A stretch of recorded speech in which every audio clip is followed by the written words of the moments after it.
Hi, it's Ashley, and I make videos about my faith and mental health. Welcome.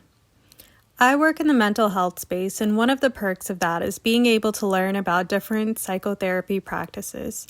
For instance, cognitive behavioral therapy was created by Dr. Aaron T. Beck, and it seeks to help patients identify distressing thoughts and hold these thoughts to scrutiny to create a more realistic thought or understanding.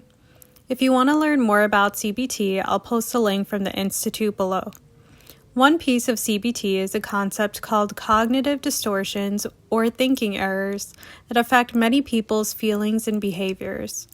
My favorite thinking error, and the one that I always get tripped up with, is called catastrophic thinking. Catastrophic thinking is where you expect the worst possible scenario to happen. You're running late, you expect that you will be fired. You get into an argument with a friend, your 15 years of friendship is over. You get a B on a paper, you're going to flunk out of school and become homeless. You didn't get into that club at school, you're destined to be a freak that's alone forever. And this is the mind of a catastrophic thinker. For me, it often starts from the moment I get up.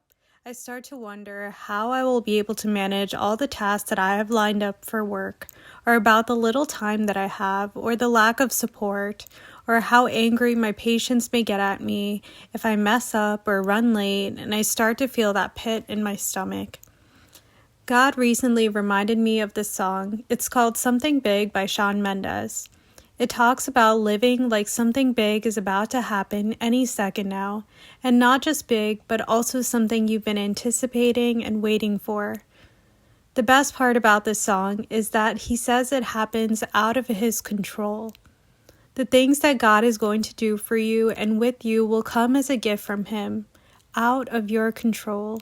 You'll know it's him because there's just no way that this could have just happened. Start to believe that your day is filled with God's blessing and favor because it is. Ephesians chapter 3 verse 20 says, God is able to do exceedingly and abundantly above all we ask or think. Matthew chapter 17 verse 20 to 21 says, Jesus replied, Truly I tell you, if you have faith as small as a mustard seed, you can say to this mountain, Move from here to there, and it will move. Nothing will be impossible for you.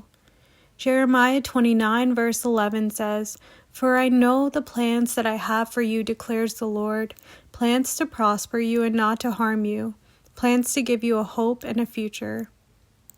John chapter 14 verse 12 says, Amen, amen, I say to you, whoever believes in me will do the works that I do, and will do greater ones than these, because I am going to the Father. 1 Corinthians chapter 12, verse 7 through 10 says, To each individual the manifestation of the Spirit is given for some benefit.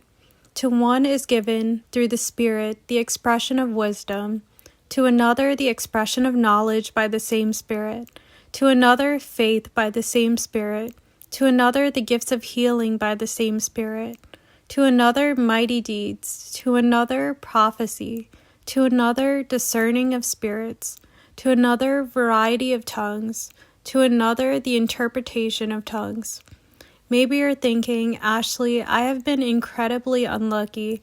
I've only experienced calamity. How can I expect something different? Short answer, it's hard, due to your experience and habit. But with intentionality, creating newer and healthier experiences, and building new habits, the way that you feel and think will change. God himself reminds us of this in Isaiah chapter 43, verses 18 through 19, which says, Remember not the former things, nor consider the things of old. Behold, I am doing a new thing. Now it springs forth. Do you not perceive it? I will make a way in the wilderness and rivers in the desert. I'll leave you with this question. What are some positive intentions for tomorrow?